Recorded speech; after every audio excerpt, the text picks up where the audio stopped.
welcome to my Gambian kitchen, our Gambian kitchen. Today I have a very amazing video for you, crack wheat. How many of you guys remember crack wheat in the early days in the Gambia? If you are a Gambian, leave a comment below. I love this grain. I love it, love it, love it. And it's very easy to cook, although it takes a little bit time to cook the grain, about 20-25 minutes depending on how much of the grain you put. I put only 2 cups of the crack wheat and 1 cup of the peanuts. So for my peanuts, I am gonna blend it in the blender, put some water. You don't have to put water, but I just like to do that so I don't have any pieces of the peanuts there.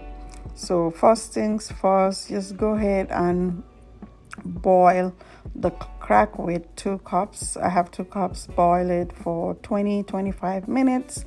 Then I added my blended peanuts. You can use peanut powder, and I'm just gonna let that cook with it for another 10 minutes. Then I like to add milk to it, so it gives it a really creamy and rich texture, consistency rather.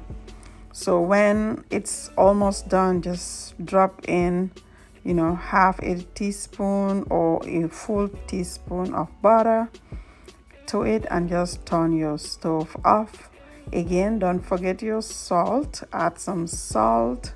It really brings all the flavors together, so just make sure you add some salt. And I also added some nutmeg. The nutmeg is the secret ingredient. It's gonna taste and smell so good. Add your sugar and just enjoy it. You can top this with either sour cream, yogurt, or the ginger, which is the mixture of peanut butter and water with some milk. And I also topped it with some coconut flakes. Thank you so much for watching this video. If you haven't subscribed to the channel, go ahead and do it. Check us out on Facebook, Instagram. And again, thank you so much for watching this video, and you have an amazing day. Bye.